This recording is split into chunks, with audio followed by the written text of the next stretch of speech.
Okay, for a while, let me share my slide. So this topic is in connection with the task that you did last time, last Monday, no, sa library. So you were asked to answer series of questions, and the questions that were assigned to you is to know who is Albert Bandura and even enumerate his major contributions.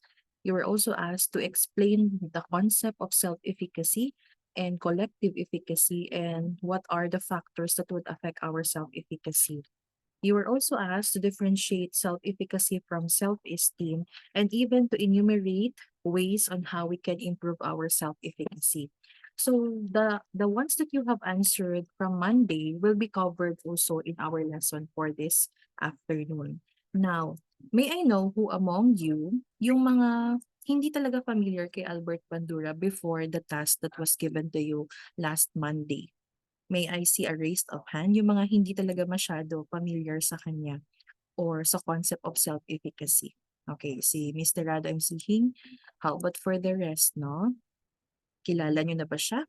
Si Albert Bandura? Familiar lang pero hindi siguro very sure no sa kung ano yung topic or ano yung mga concepts na under sa topic niya or under sa theory niya. Now, sino naman dito sa inyo yung madaming nalaman about him when you were doing your task? Can I see heart reactions, please? Just to confirm if you're still here. And madami kayo natutunan from the tasks that was given to you. Wala ka mo minabalaan. Ti andin yung nagaliging pangwa ng mga answer ninyo. Paano nyo galit nila obra kung wala ka mo minamalaan? Should I presume this is 0? Ha? Oh, di naman kayo di naman kayo nag-respond. Ang dami niyong nasulat dito, oh. Back to back pa gani. Tapos wala kayo natutunan. Tapos sinulat ninyo. Sino dito yung may natutunan talaga and can share to all of us this afternoon? Hmm? Si Andrea. Ano yung natutunan ni Andrea sa task sa library work last Monday?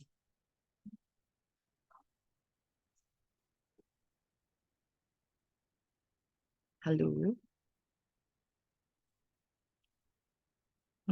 Andrea? O Chenny?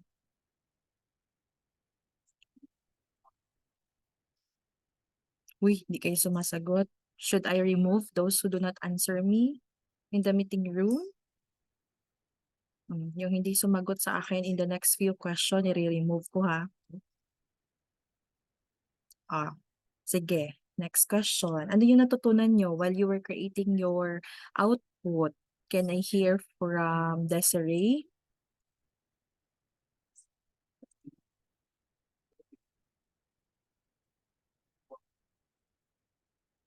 Hello? Mabatian nyo man siguro ko, no? Mr. Rado, mabatian mo ko. Mabatian niya daw ko. So nga, wala ka sa batang iban. Yes, Jasmine. Yung learnings lang po during the activity sa library po, ma'am. Yes po. Ano yung mga na-find out mo? Ang mga na-find out ko po, ma'am, na kay mostly ang ma-remember ko lang kay Albert Bandura is tong learning theory, pero siya pod gali ang kumbaga nag-define sang self-efficacy and mas naintindihan ko pagid kung gaano ka importante or nung benefits ang self-efficacy pod sa aton. Okay. Thank you, Jasmine. So that's a very good response, no? He was able to know better what is self-efficacy because of the task. How about for the rest? Meron ba? Magdagdag? Before I start our lesson this afternoon. Roslet, would you like to share one significant learning from what you did? last Monday.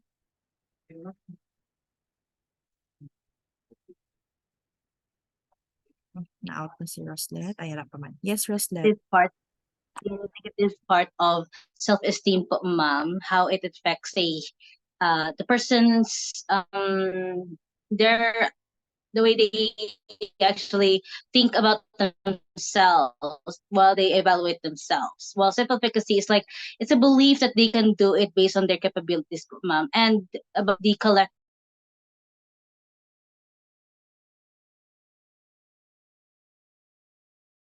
About the collective, ano?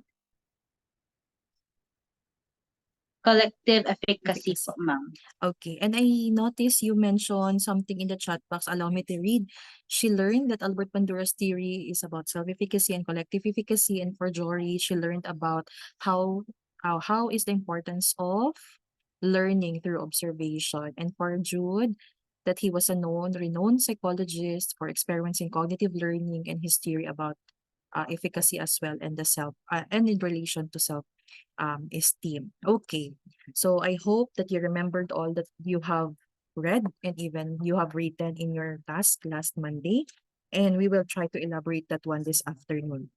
So this is do not just dream, make it happen. This is the lesson 2 of your chapter 3 in your book.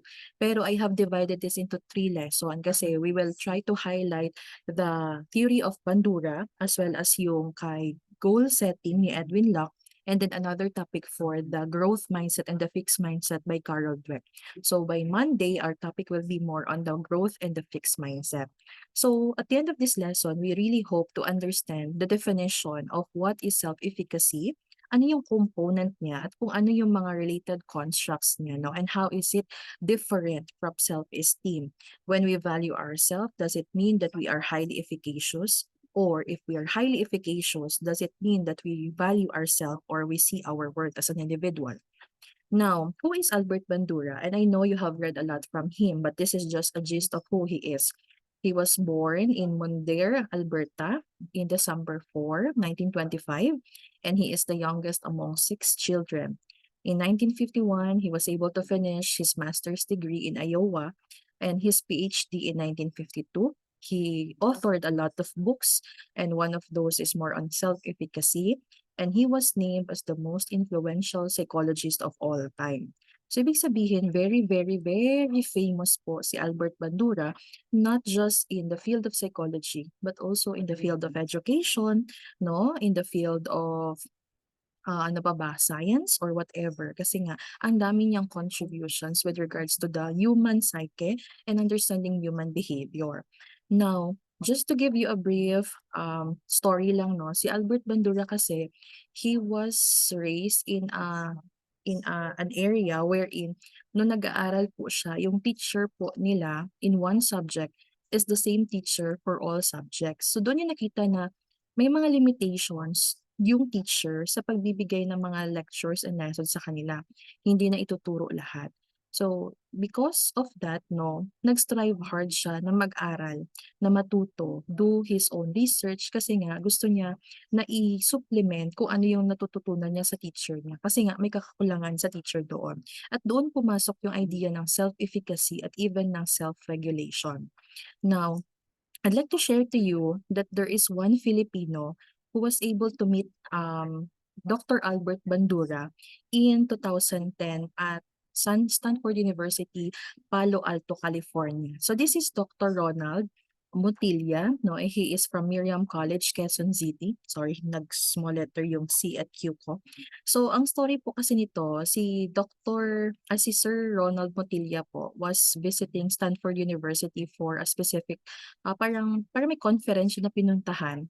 And it so happened na nagpunta siya sa school ni Dr. Bandura because he wanted to meet Dr. Bandura. No, so ang nangyari po no, during the time class, hindi available si Dr. Bandura kasi nga busy siya. So, tinanong ni Dr. Ronald kung pwede po ba siyang pumasok sa mga classes ni Dr. Bandura. So, ang sabi ng secretary, hindi namin sure, sir, kung pwede ka pong pumasok. So, i-email mo na lang po or mag-message ka or tumawag ka sa ganitong contact number para malaman mo kung i-allow ka ni Dr. Bandura. So, na-sad si Ronald Mutilla, no? Nag-roam around Stanford University siya. And then doon niya na-meet, nakita niya si Dr. Bandura physically, no, personally talaga. So syempre yung mga Pinoy gustong-gusto magpa-picture. So sinabihan niya si Dr. Bandura kung pwede silang magpa-picture. So yun yun, sabi ni Dr. Bandura, hindi daw siya free para magpa-picture. So umalis si Dr. Bandura, pumunta sa office niya, gumawa ng something or whatever task niya doon. And then after a couple of minutes, bumalik siya at tinawag niya si Dr. Ronald or si Ronald Mutilla na magpa-picture na sila. And this is the picture that happened. So if you wanted to read the whole story, I'll send to you later on the link, no, of this parang vlog siya ni Dr. Ronald Mutilla. Kasi this is a chance encounter, no, a once in a lifetime encounter to be able to meet Dr. Bandura. And siguro among all the theories of personality, no, yung pinakagusto ko talaga sa lahat is si Dr. Bandura. Kasi nga later on makikita natin bakit maganda yung theory niya. So in 2016, in May 19, 2016, Albert Bandura receives a National Medal of Science. So who is this one? Kilala niyo ba yung katabi niya? Sino ito? Si Sino Barack Obama, ma'am. Yeah, so Barack Obama, no? Si Barack Obama during that time have recognized Albert Bandura as one of the prominent psychologists talaga and merong malaking contribution in the field of psychology. So if I'm not mistaken, Dr. Albert Bandura just recently passed last 2021 because of a heart failure. So bago lang siya namatay, no? And of course, the psychology community have mourned for this death kasi nga he is a very prominent person and he have a lot of influences in many field. And if you will be enrolling in theories of personality for those who are taking psychology right now, we will be dwelling more on his theory. You know, isa-isahin pa talaga natin yan pagdating ng TOP ninyo. So for now, share ko lang sa inyo kung sino siya. So, meron siyang isang asawa, of course, isang asawa, no? Very, very loyal si Albert Bandura. Kasi makita mo sa mga theories of personality, yung iba may mga dalawang asawa, yung iba may mga kabit, pero siya, na very, very loyal siya kay Jeannie. And you know what? Na-meet niya lang itong asawa niya because parang sa isang golf court, if I'm not mistaken. And then parang chance encounter siya. Meron siyang dalawang anak, si Mary at si Carol, at meron siyang dalawang apo. So recently lang namatay si Albert Bandura, just like what I mentioned kanina. Now, ano po ba yung theory ni Albert Bandura? Saan po ba napapaloob yung self-efficacy na tinatawag natin? So yung self-efficacy is part of the social cognitive theory, and the social cognitive theory would take chance encounter and even fortuitous events seriously, even while recognizing that these meetings and events do not invariably alter one's life path, and how we react to unexpected meeting or event is usually more powerful than the event itself. So, ang story kasi nito, class, naniniwala siya of how important our chance encounters are, or even those events na nangyayari sa buhay natin na hindi natin ini-expect, no, na mangyari sa buhay natin, pero nagkaroon ng malaking impact sa atin. So try to reflect, no, what are those things that happened in your life that you did not expect for it to happen in your life, but it created a big impact in your personality right now. Think of those people you meet, no, in your lifetime that created a significant impact on you. May it be either a big positive impact or a big negative impact. So they are part of the chance encounter. Parang sinasabi niya na itong mga chance encounter na to, itong mga fortuitous events na to, kahit na hindi natin sila in-expect, pwede siyang mag-shape ng personality natin, no, ngayon. Now, imagine your classmates in this section. In-expect mo ba na sila yung magiging classmate mo? In-expect mo ba na sila yung magiging kaibigan mo? Nag-expect kayo na sila yung mamimit ninyo? Di ba hindi? Pero, meron pa po ba dito sa inyo sa klase na very close friends na? Kahit isang semester pa lang nagsasama. Meron po ba? Yes or no? May mga close friends na ba dito? Yes, ma'am. Okay. So, bakit kayo naging close friends? Kasi nag-click kayo, no, ng personality. And are you happy that you become a close friend with that person? Happy ba kayo? Satisfied ba kayo sa friendship? Okay, if that would be the case, na may nag-heart, no, then that is very good. So that is part of the chance encounter. Hindi mo in-expect yung tao na yan na makita mo, pero they created a big impact in your life. So yung pag-meet ni Dr. Albert Bandura, no, kay Jeannie, yung asawa niya, is just a chance encounter. Hindi niya in-expect na ma-meet niya yung babae na yan during the time na naglalaro sila sa golf course, and that become his wife. Even the meeting of Dr. Ronald Matilla with Dr. Bandura is really a chance encounter. And this is a very significant event, no, for the Psychological Association of the Philippines. Kasi nga, one person was able to meet Dr. Bandura habang buhay pa siya. So ngayon, think of those persons, no, na baka mamimit natin in the future. So dinami-dami ng teacher na pwede ninyong maging teacher ngayon. Bakit ako? No, bakit ako yung teacher ninyo? At bakit kayo yung estudyante ko, no? Hindi pa natin alam yung reason, pero later on we will realize what really is the effect or the impact of each person to ourselves, and that will change the course of our lifetime. Now, ano yung pinaka-famous na experiments niya? I know familiar na kayo about the Bobodal experiment. So itong Bobodal experiment, sample children were presented with new social models of violent and non-violent behavior toward an inflatable rebounding Bobodal. So yung Bobodal, para siyang, pakita ko picture later on, no? So pinakita siya sa bata, and they are trying to take a look if ano yung gagayahin na behavior ng bata. So ano yung result? The group of children who saw the violent behavior model became violent to the doll, while the control group who was presented with the non-violent behavior model was rarely violent to the doll.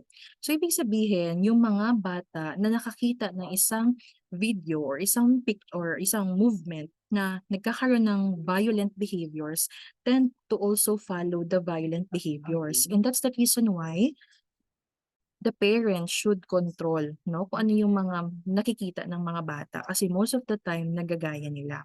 Now, this is what we call the bobodal. Sorry, medyo blur lang siya, no, pero ito yung tsura ng bobodal. So adults were recorded being aggressive to bobodals, and children were shown the video and then allowed to play in a room full of toys. And children were aggressive to the bobodal just as the adults were in the video. So nung nakita ng mga bata na very aggressive yung mga adults toward the bobodal, pinalo nila. And in the story pa no ng bobodal experiment, there is one child who even get a toy gun, and even na ginitiro-tiro niya kumbaga tong bobodal. So makita natin class na nafa-follow ng mga bata kung ano yung nakikita nila. So through observation of this research, Bandura observed that components of learning occur through observation and modeling behaviors, and this concept would lead to the theoretical framework of the social cognitive learning theory, which highlight the role of observation in the change in our behavior.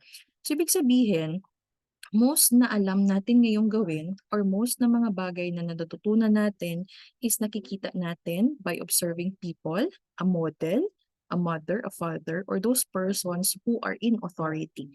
No? Sila yung usually na-follow natin. Kaya nga we have to be very careful of what we do kasi sometimes children do not understand ano yung ginagawa natin. So they will always think na tama yung ginagawa natin kasi nga may edad na tayo.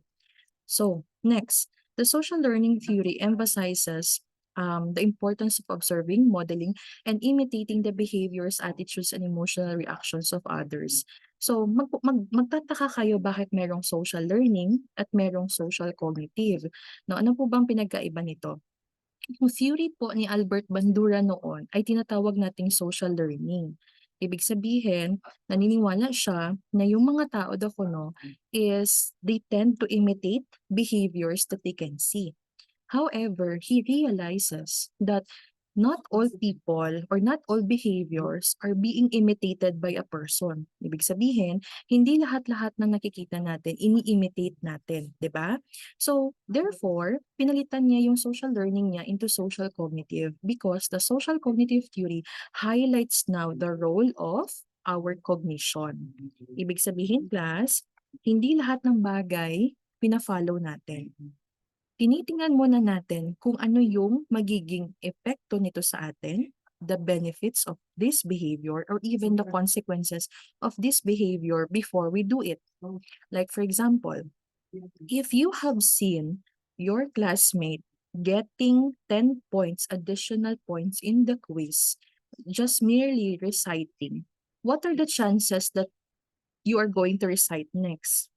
Magre-recite ka ba if nakita mo yung classmate mo na naka-receive ng 10 points after reciting in class?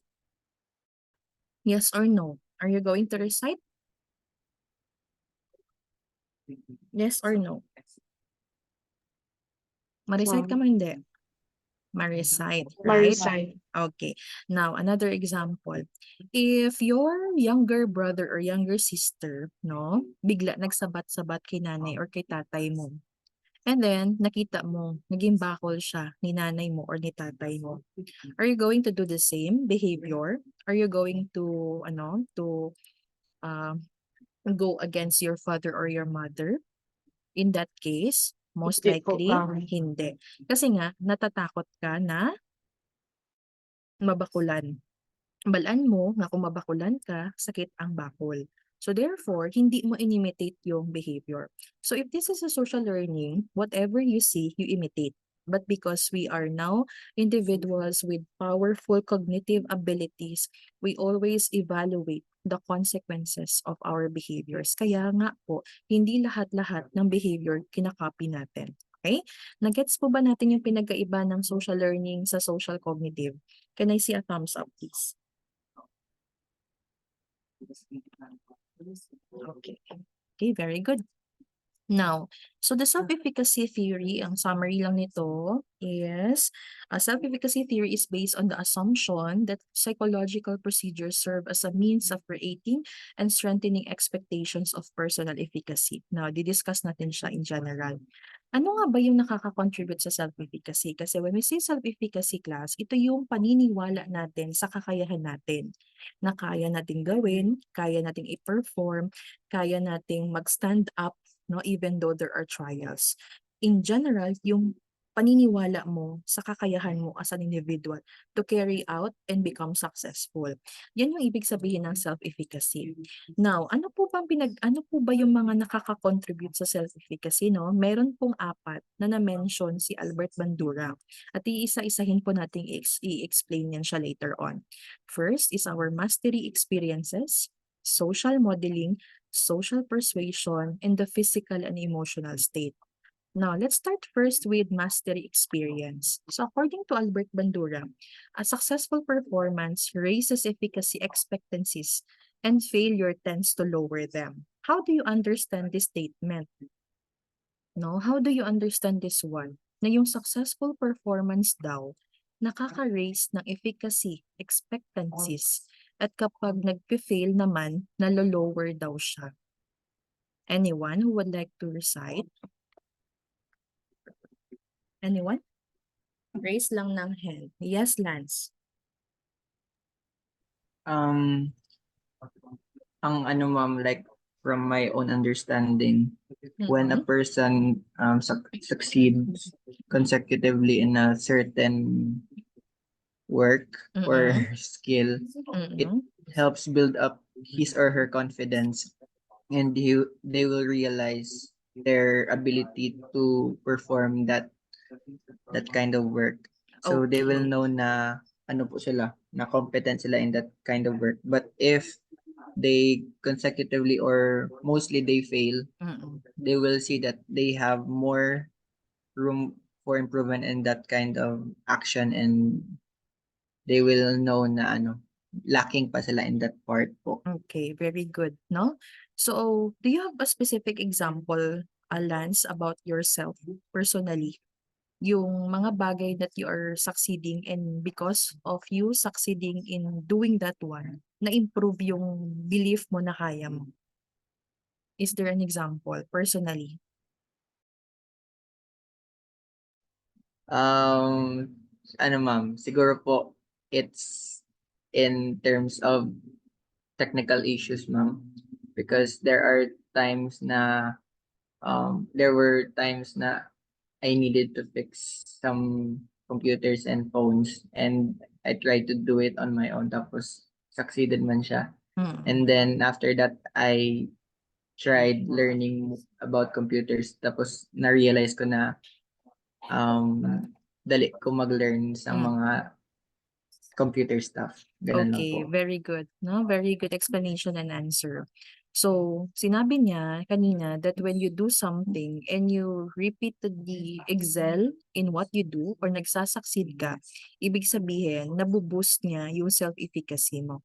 So, try to imagine this one, no? Ano ba ito? Gymnast, ito siguro siya, no?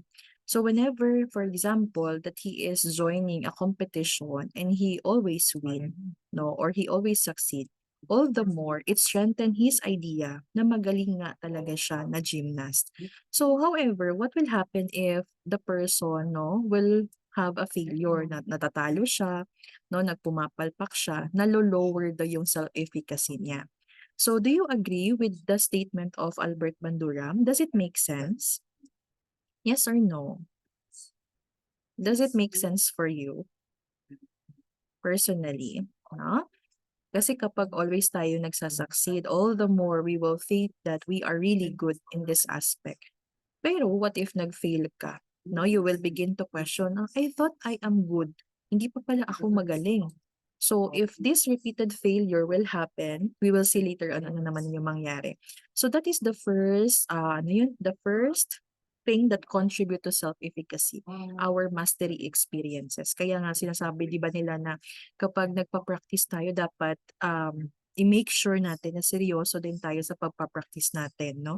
Kasi although sabi nila practice makes perfect, we really have to ensure that when we do practicing, no, nagpa-practice tayo, seryoso tayo so that ma-increase yung chance natin na mag-succeed tayo. Okay? Next.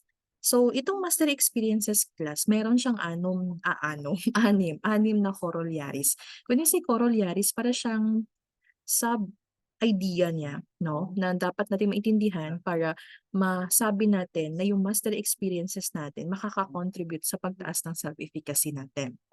Ano yung una? Sabi niya, first, successful performance would raise self-efficacy in proportion to the difficulty of task.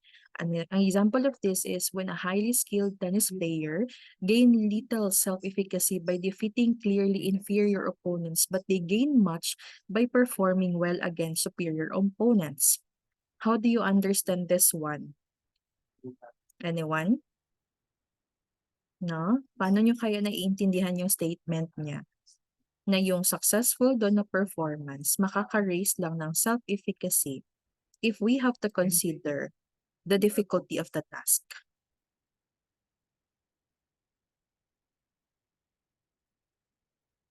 Micaela Umayan, would you like to answer?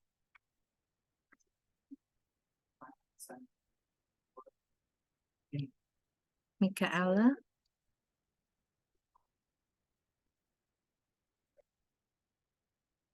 Still thinking. Sige, I'll give you 1 minute.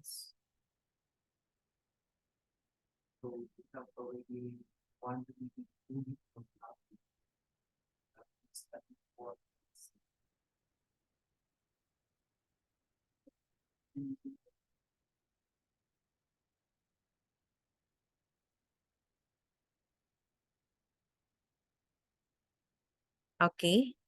Miss Umayan, I think you are ready now to answer the question. What do you think about this one? How do you understand the statement?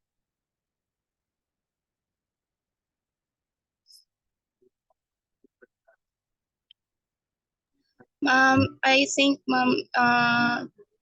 if someone is able to successfully perform a task that they perceive as difficult, it provides stronger evidence or their capabilities po.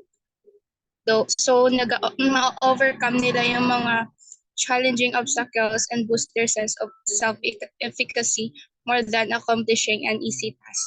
Okay, that's very good, no? So sinasabi ni Micaela that it's very important that the more difficult the task is, the more chances it can increase the self-efficacy of the person. Pero kung medyo simple lang naman, parang hindi naman siya nakakadagdag talaga sa self-efficacy natin. Pero there is one thing na medyo na-miss ni Miss Micaela, no? Ang tinitingnan dito, class, is kung paano mo din also tinitingnan yung kalaban mo. For example, no, there is a game. There is a game that you have to do. And before you entered into that game, alam mo na yung magiging kalaban mo is medyo hindi ganun talaga kagaling kumpara sa'yo. So kung yun na yung idea mo because nakita mo na yung performances niya before, nalaman mo na kung paano siya nagmo-move, paano yung mga strategy niya, at na-realize mo na hindi nga siya ganun talaga kagaling kumpara sa'yo, when you succeed, yung efficacy mo, hindi ganun hindi ganun siya kataas. Kasi nga, in the first place, you viewed your opponent as inferior already. Pero, example, nagkaroon kayo ng debate. Alam mo, yung kalaban mo, sobrang magaling. It so happened, you win the debate, no? You win the debate against that person whom you think is very, very magaling.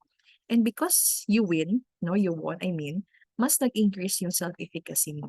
So, ibig sabihin, yung successful performance daw, nakaka-raise lang siya ng self-efficacy if difficult yung task. At the same time, the person, for example, or may kalaban ka against that task, is viewed as more or as better opponent, mas nakaka-increase siya ng self-efficacy mo.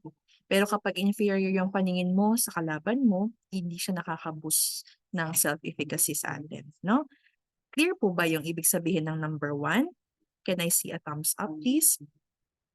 Is it clear? Okay. Now, let's proceed to number 2.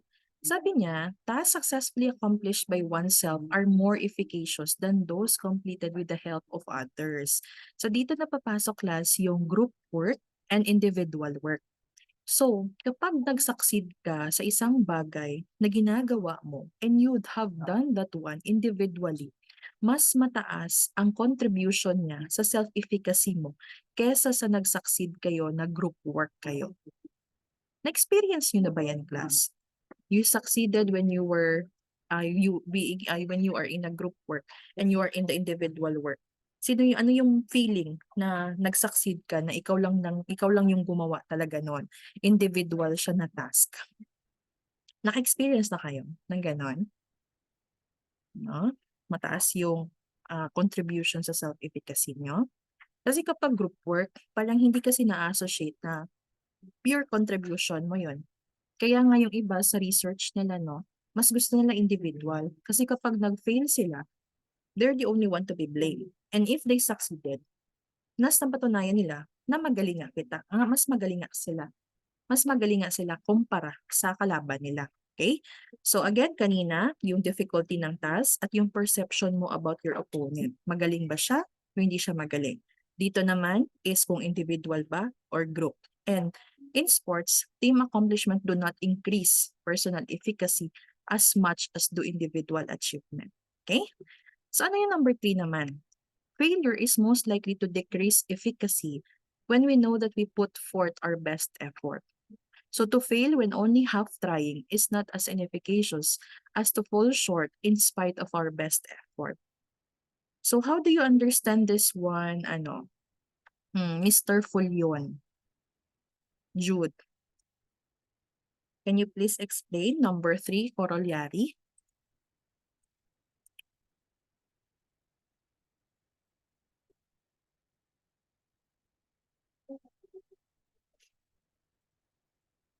Yes, Jude.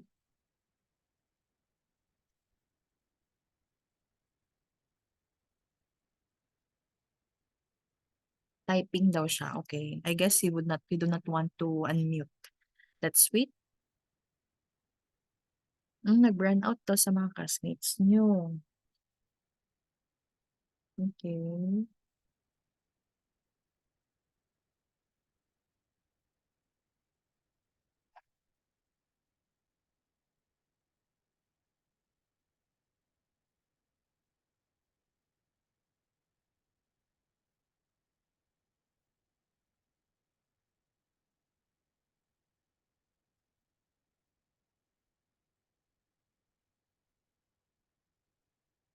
I guess mas better kung mag-unmute na lang kayo para mas mabilis.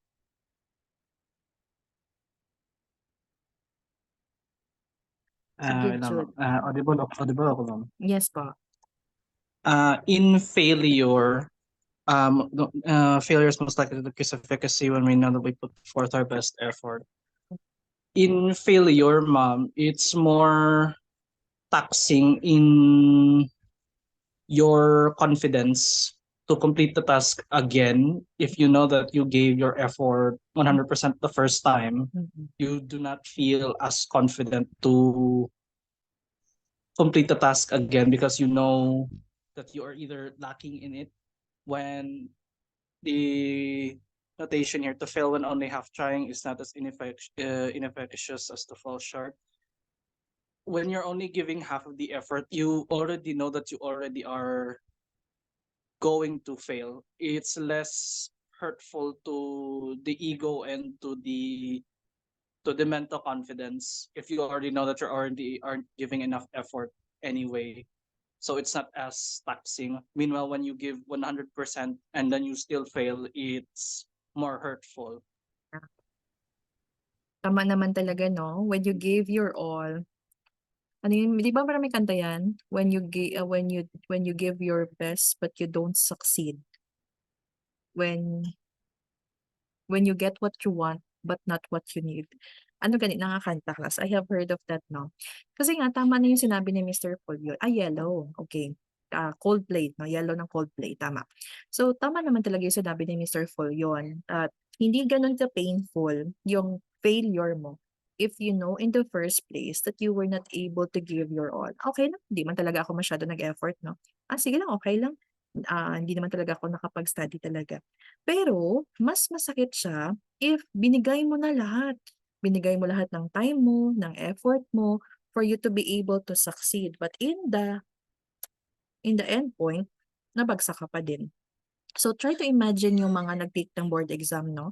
Kasi kapag nag-take ka ng board exam class, I am really sure that everybody is trying their best naman talaga na makapasa. Nagsa-study, no, nagre-review. Nung psychometrician ko class, 7 months ako nag-review for me to take the board exam.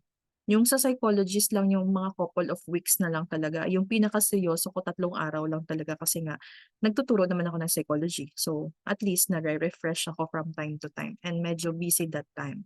So, sabi ko sa sarili ko kapag nagbagsak ako ng psychometrician, hindi ko talaga alam ano yung mukhang ipapakita ko sa family ko or sa mga tao nakakaalam na nag-take ako. Kasi nga alam ko na binigay ko talaga lahat. May time, may effort, no? Commitment ko para makapasa. Pero, nung nag-take ako ng psychology, sabi ko, kung hindi man talaga ako makapasa sa psychologist, pero parang, do okay lang. Kasi parang hindi naman talaga ako nakapag-study, no? Ng ganun talaga ka-tedious. So, ibig sabihin, the more na seryoso ka sa ginawa mo, and then nag-fail ka, the more na bababa yung self-efficacy mo. Pero, kapag nag-fail ka, na hindi ka naman talaga nag-give ng much effort on that one, hindi ganon siya kalaki ang epekto sa'yo. Okay? I hope clear sa atin yung number 3. Now, number 4. Fix pala. Sorry. Okay, fix daw pala sabi ni Lance. No, when you did your best but you don't succeed, you get what you want but not you need. Oo, tama. I'll fix kung fix tama. Okay, number 4 anyway. Failure under conditions of high emotional arousal or distress are not as self-debilitating as failure under maximal condition. So, ano naman ibig sabihin nito? No, parang ano kasi ito class, no? Kapag nag-fail ka, under high emotional arousal or distress. Ano ba ibig sabihin yan? Are not as debilitating daw as failure under maximal condition. Paano niyo naman naiintindihan ito ng number 4? Sige, try natin si Miss Isidro Hana. Sige, how do you understand number 4?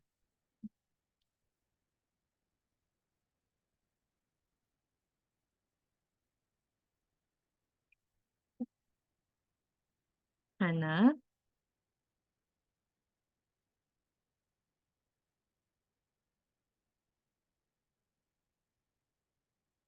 Typing daw, sira daw mic niya. Sige, wait, let's wait for her to type. But let me hear from one another classmate here who would like to answer.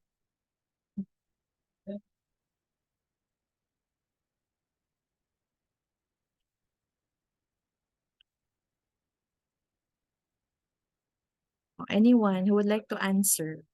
Gamay naman lang kita diri, so mag-answer na gid ka mo.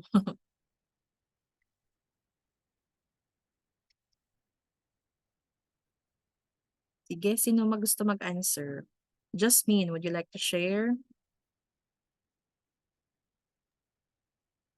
For my own understanding po dito, ma'am. So kung ang factor abi kumbaga sa tao ang sang failure, ma'am, though mas maka-cause bala siya sang distress or lang mas ma-frustrate sila on something nga which is though hindi siya makahatag sang ano tawag siya? Hindi ko ma-put into words. Though para sa ila dako ang impact sang failure sa self-efficacy nila.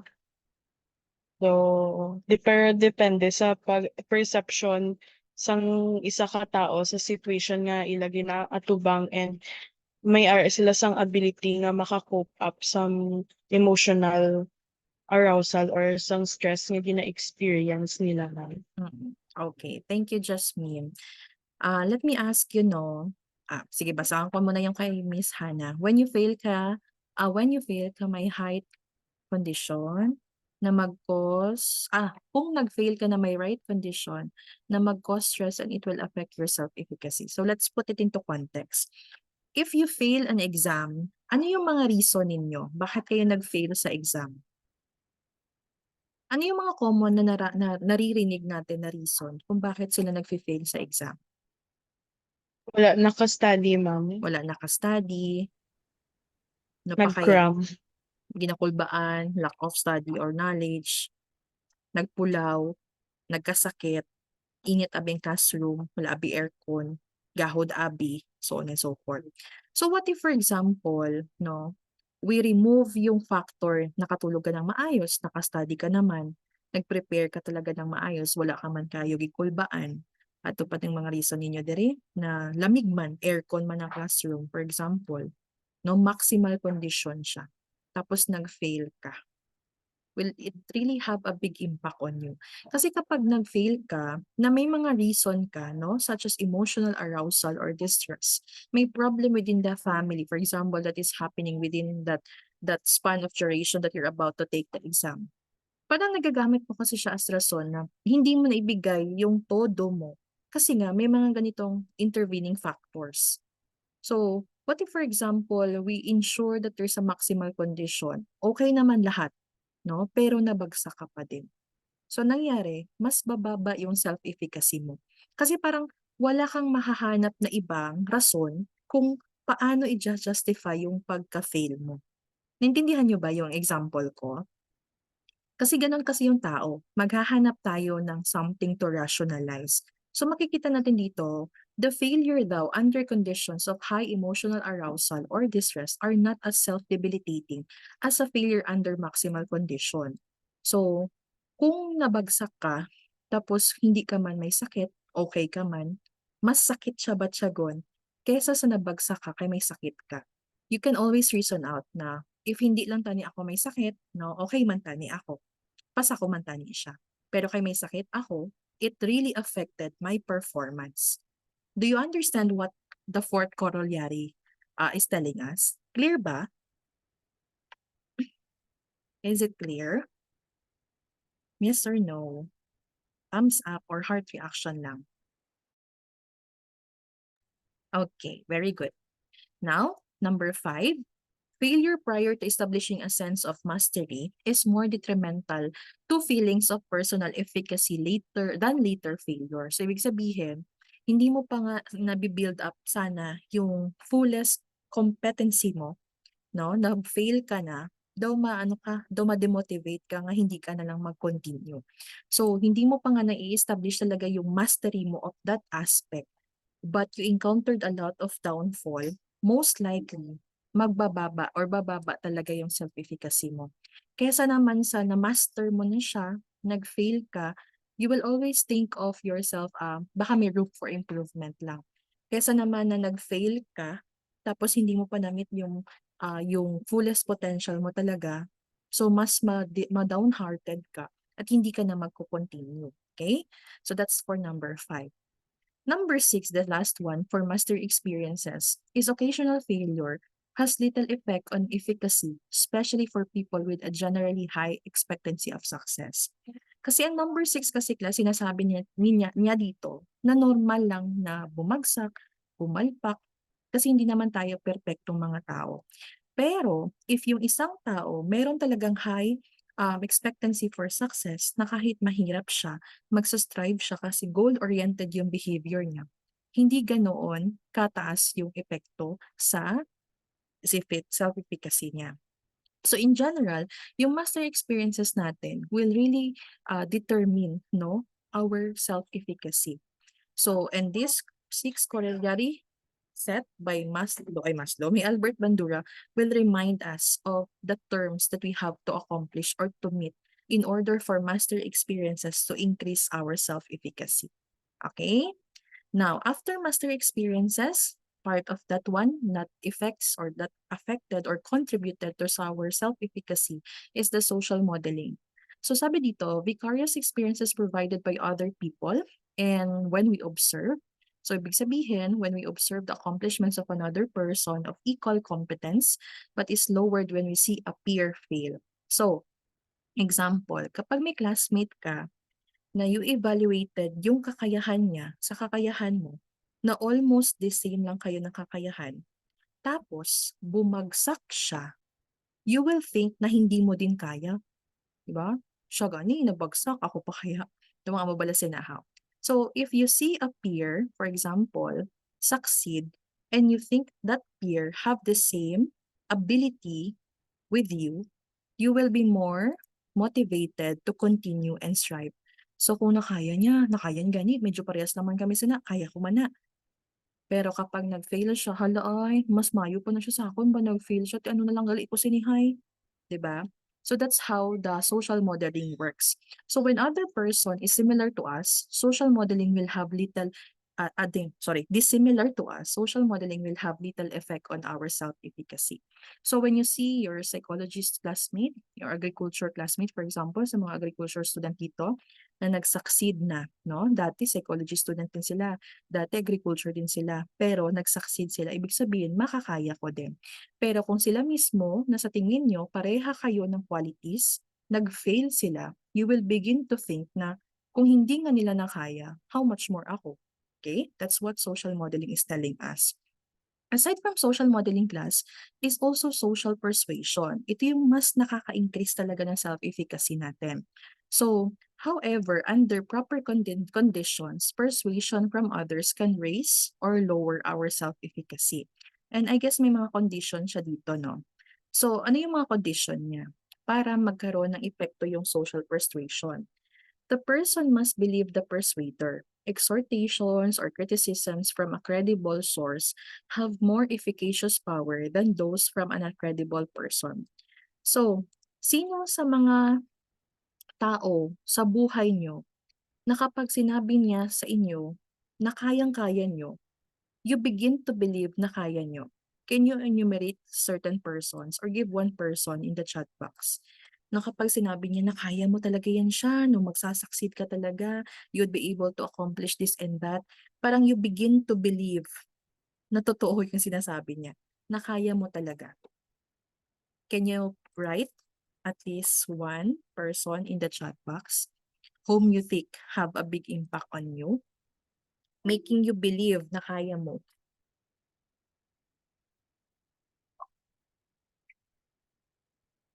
Sige daw. Sino na sila nga mga tao?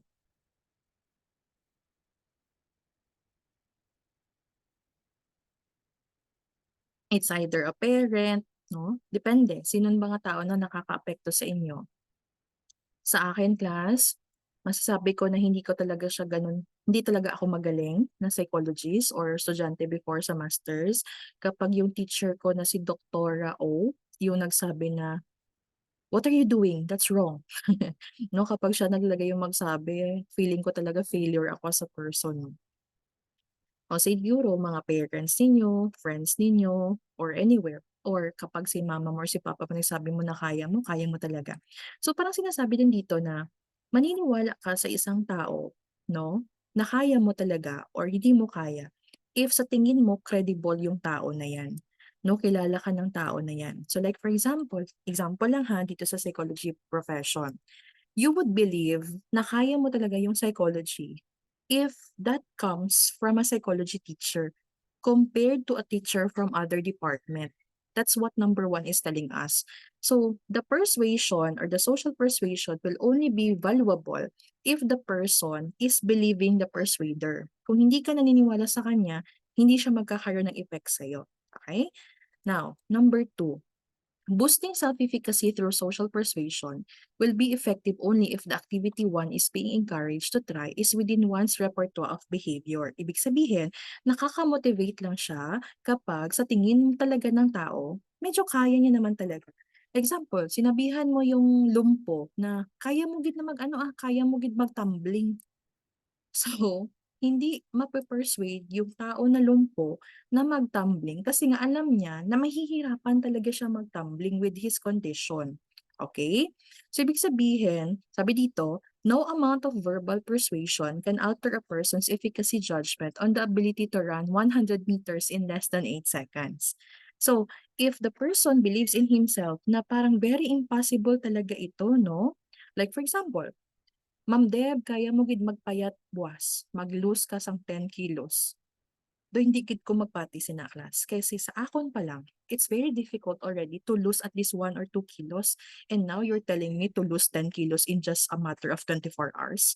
So ibig sabihin, mabuboost lang yung efficacy ko if I on myself have evaluated already na kaya ko nga siya. It's part of my repertoire of behavior. If hindi, hindi siya makaka-apekto yung social persuasion na yan. Kaya nga minsan may mga tao na nagsasabi sa atin na laban lang talaga tayo sa life, kaya mo na girl. Parang doon hindi ka magpati. Kasi nga parang nagawa ko naman lahat pero parang hindi ko talaga kaya eh. 'Di ba? So nagiging powerful lang yung persuasion if first, ang sabi kanina, you believe the persuader. And second, if it's part of your repertoire of behavior. Now, under social persuasion, sabi niya, Bandura would hypothesize that the efficacious power of suggestion is directly related to the perceived status and authority of the persuader. Status and authority, of course, are not identical. When we say status and authority, parang may something sa person na yan, parang believable siya.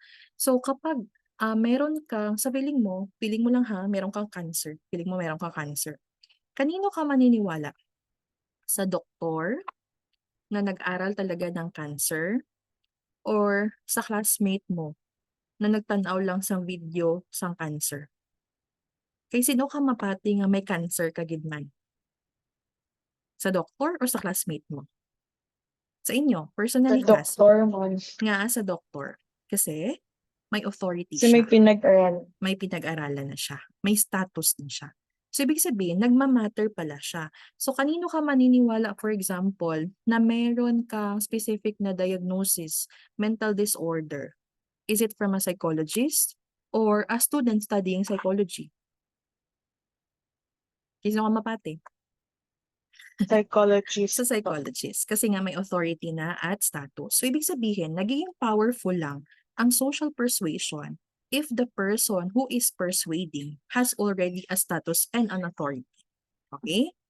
Next. So social persuasion is most effective when combined with successful performance. So persuasion may convince someone to attempt an activity, and if performance is successful, both the accomplishment and the subsequent verbal rewards will increase future efficacy. Ibig sabihin nito, sinabihan ka ng teacher mo na kaya mo gid na makapasa sa board exam, no? Nakita ko gid ang imo na struggle, ang imo na effort, ang imo commitment, and I know you can really pass the board exam. Example that is coming from me, social persuasion. Now, you take the board exam, you pass the board exam, you would now really believe, alo no, tama gid man hambal ni Ma'am Deb no, na makapasagid ko no, so nagapati nagid ko sa sarili ko. So, the persuasion plus your accomplishment have actually become contributor of the self-efficacy increase in you right now. So kapag naghambal ko nga, kaya mo gina siya, tapos hindi mo gali na kaya, nagababa ang self-efficacy ng tao. No, do hindi ka nagapati. Okay? So lastly, kanina we have the mastery experiences, we have the social modeling, the social persuasion, and the last one is the physical and the emotional state. So when you have a strong emotion, it would lower your performance. When people experience intense fear, acute anxiety, or high levels of stress, they are likely to have lower efficacy expectancies. This is related class dito na item. Yung sinabi natin kanina na eto, for number 4. Di ba sabi natin kanina, failure under conditions of high emotional and arousal or distress are not as self-debilitating as failure under maximal condition. So sinasabi naman dito sa may sa may physical state na hindi lahat ng bumabagsak sa board exam is mga mangu, no? Some of them naunahan ng kaba, naunahan ng takot, or may mga times siguro na nag-prepare ka naman, for example, for a public speaking, pero pagdating mo doon sa classroom, hindi mo masabi yung pinaktis mo. Naka-experience ba kayo ng ganon? Na alam mo yung gusto mong sabihin. You practiced for it. But when you are now asked to perform, na mental block, nakalimutan. 'Di ba? May mga ganun tayo na experiences. And that is what this statement is telling us. That when we perform something and we are experiencing an intense fear, acute anxiety, nasa-stress tayo, there is a likelihood that we will have a lower efficacy expectancies. Ibig sabihin, most likely, mag-fail tayo. Okay? So kaya nga sinasabi dito, no, na kailangan when you take the board exam, you know how to manage your anxiety, you know how to manage yung kaba mo. Kaya nga may mga mindfulness program na kinakandak prior to the board exam, no? Ini-intensify yung spirituality mo so that you have other factors that will help you decrease all of these raging emotions you will feel when you take the board exam. Because the physical and the emotional state will affect your performance. Nung nagre-review kami for the board exam, we are always being told, no, na dapat daw hindi daw makipag-break sa boyfriend, sa girlfriend bago mag-board exam. Dapat wala ka daw kalaban before the board exam kasi pagdating mo sa board exam, baka makaapekto siya sa performance mo. So again, hindi lahat ng nagbabagsak, hindi lahat na nag-fail is simply because they do not possess that ability.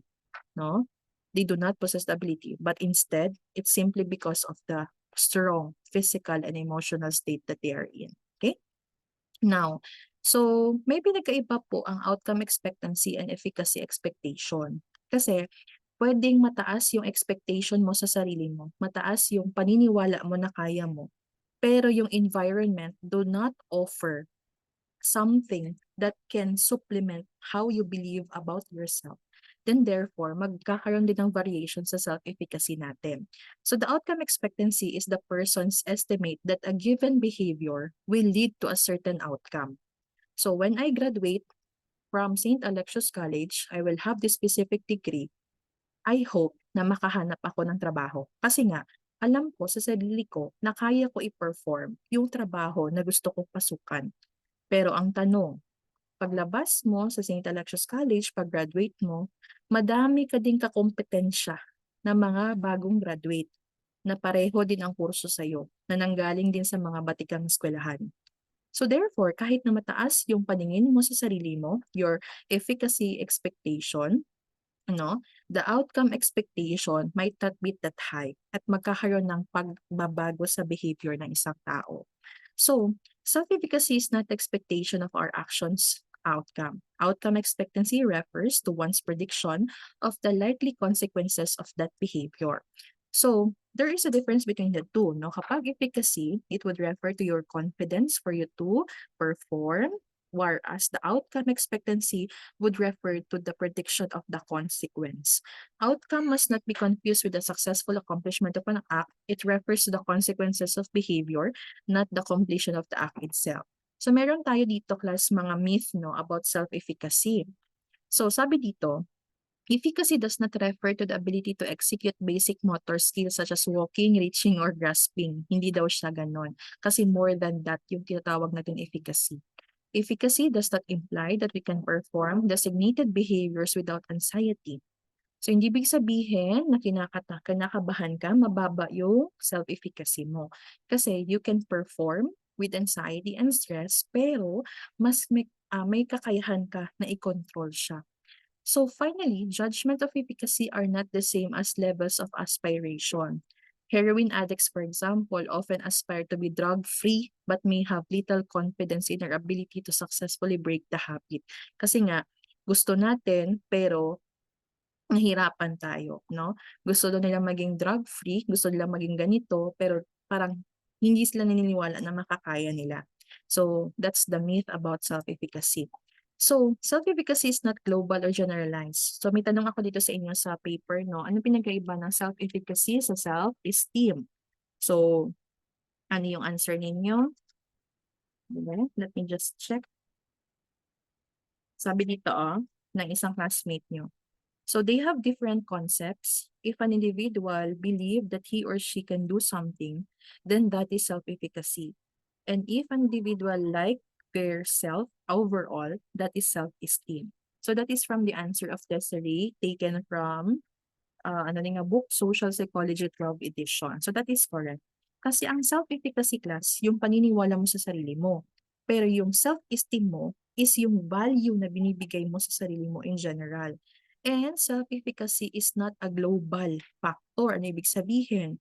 Pwedeng mataas yung self-efficacy mo sa isang aspect, pero mababa sa isang aspect. Example, kasi dancer ka, kahit napasayawin ka dyan, kayang-kaya mo. Eh ngayon, hindi ka singer, kinakanta ka. No? Sa tingin mo, hindi ka kakabahan, hindi ka mahihiya. Of course, mahihiya at kakabahan ka. Kasi nga, alam mo sa sarili mo na hindi mo forte yon. Ang alam mo, magaling ka lang sumayaw, pero hindi ka magaling kumanta.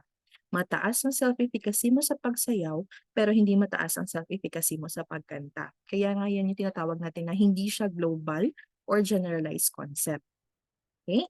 So, high and low efficacy combined with responsive and unresponsive environments to produce 4 possible predictive variables. Now, tingnan natin, no, kasi sabi natin kanina, pwedeng mataas yung self-efficacy mo, pero in reality, no, yung environment do not offer a support para ma-work out yung efficacy mo na yan. So number 1, when efficacy is high and the environment is responsive, outcomes are most likely to be successful. So mataas ang self-efficacy mo, very responsive yung environment mo. Like for example, you are already an employee, very very highly efficacious kagid, no? Alam mo anong dapat nating gawin para i-improve yung environment, i-improve yung workplace mo. And then yung boss mo is very supportive of your plan, no? Binibigyan ka ng resources. Ang mangyayari, you will be most likely successful. Number 2, when low efficacy is combined with a responsive environment, people may become depressed when they observe that others are successful at tasks that seem too difficult for them. So ano naman nangyari dito, class? Mababa ang self-efficacy niya, very responsive ang environment. Na for example, sa 22 kayo na magka-classmate sa classroom, parang ikaw lang yung hindi nakakaintindi sa mga discussion ninyo. Lahat ng classmate mo very, very active. Lahat ng classmate mo naiintindihan yung discussion ni ma'am. Lahat sila always nasasabihan ng very good kasi magaling yung answer nila. Eh ikaw, nahihirapan ka. So ang mangyayari, there's a tendency that you may become depressed. Kasi mababa na nga yung self-efficacy mo, sinama ka pa sa mga classmate mo na puro magagaling, nahihirapan kang mag-catch up, manghihina ka talaga, no? Madulaan ka gana. Kaya nga yung iba, nagta-transfer, nag-shift, or hindi na pumapasok sa klase. Okay? Number 3, when people with high efficacy encounter unresponsive environmental situation, they usually intensify their efforts to change the environment. They may use protest, social activism, or even force to instigate change. But if all efforts would fail, Bandura would hypothesize either they will give up that course and take on a new one, or they will seek a more responsive environment. So, ibig sabihin, kanina, mataas yung efficacy, responsive sa environment, nagiging successful. Isa naman, mababa yung self-efficacy niya, very responsive sa environment, may have the tendency to become depressed. Dito naman, sobrang dami niyang goals. Ang dami niyang gustong mangyari. Gusto niya maging successful yung company, yung mga classmates niya, pero parang hindi naman siya tinutulungan, no? Hindi naman siya pinakikinggan. Ang mangyayari is there's a tendency na mag-protest siya, no, na ano gid bala kamo, buligin niyo man bala ako, no, you have to do this and do that. Pero, in the long run, if parang wala pa din siyang response na nare-receive, the person may have to intensify the movement, no, yung pagpo-protest niya, or mag-give up na lang, no. Yung iba, for example, no matter what they do to raise their concerns sa ilang mga boss, hindi sila napakikinggan, yung nangyayari minsan, nagre-resign, or hahanap sila ng another environment that will be less toxic yung sinasabi nila. Okay? And lastly, when low self-efficacy combines with an unresponsive environment, people are likely to feel apathy, resignation, and helplessness. Mababa na nga yung efficacy mo, hindi pa responsive yung environment mo, mangluya ka get, no, helpless ka. Na hindi mo nga kaya, for example, yung task na pinapagawa sa'yo, tapos wala pang support na ibinibigay sa'yo, magiging helpless ka talaga, no? Nire-raise mo na hindi mo kaya, na kailangan mo ng tulong, pero wala kang nare-receive na tulong, mangyayari, you will feel apathy. Kasi no matter what you do, no matter how much you will try to reach out, you do not get the support that you need. So the person will become helpless. Okay? So, these are the summary of the following, no? High efficacy and so on and so forth. I hope you will memorize this one. And this will become a big predictor of how a person will behave in an environment. Like for example, ang dami mong idea, no? Ang dami mong idea sa high efficacy na aspect, madami kang idea, tapos ninonourish ng mga tao na sa paligid mo, yung idea mo, mas magiging successful ka. Okay? So, in general, before we end this topic, I'd like to share to you itong statement ni Albert Bandura. Sabi niya, self-belief does not necessarily ensure success, but self-disbelief assuredly spawns failure. In other words, the moment you begin to doubt yourself, we are really sure that failure will come in. So let's go back again to our main objective this afternoon, no? To define Bandura's self-concept of efficacy. Ano nga ibig sabihin ng self-efficacy according to Bandura? How would you define self-efficacy? Anyone? Please turn on your camera na po at this point. We're about to end. How do you define self-efficacy?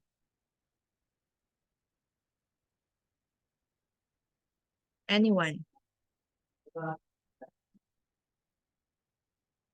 Lance, ikaw man una nag-on, Lance. How do you define self-efficacy, Lance? From ma'am, sa learn ko ngayon, ma'am, self-efficacy is a person's belief to a task or a goal. Okay, very good. The belief of the person sa self niya na kaya niyang gawin isang bagay. Now, identify its component or ano yung mga factors na nakako-contribute sa self-efficacy. Meron tayong 4 kanina na na-mention. Ano yung pinakauna, Andrea? Ano yung pinakauna, Andrea? There are 4 contributors of self-efficacy. What's the first one?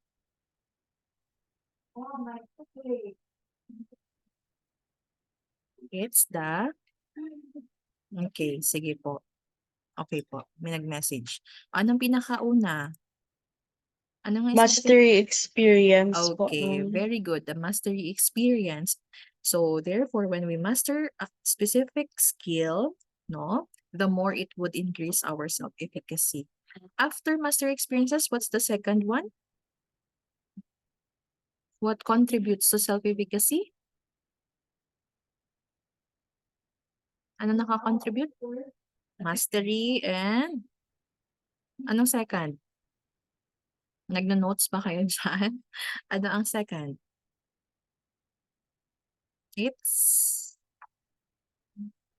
Social Social modeling. modeling rin, ma'am. Okay, very good. After social modeling, what's the third one?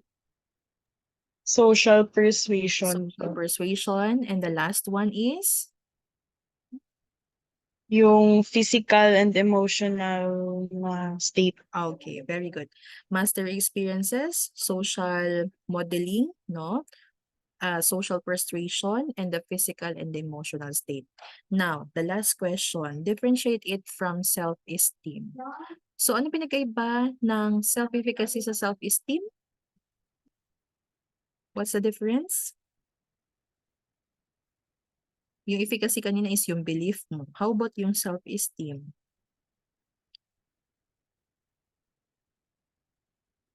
What's Yung self-esteem? self-esteem po, ma'am, di ba yung overall na pag-value niyo po ng self niyo po? Yes, very good.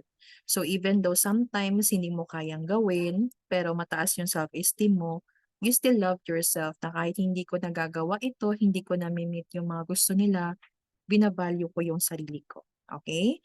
So how we value and even perceive ourselves. So, between self-efficacy and self-esteem, ano dito yung masasabi natin na hindi siya global in nature or hindi siya generalized na concept?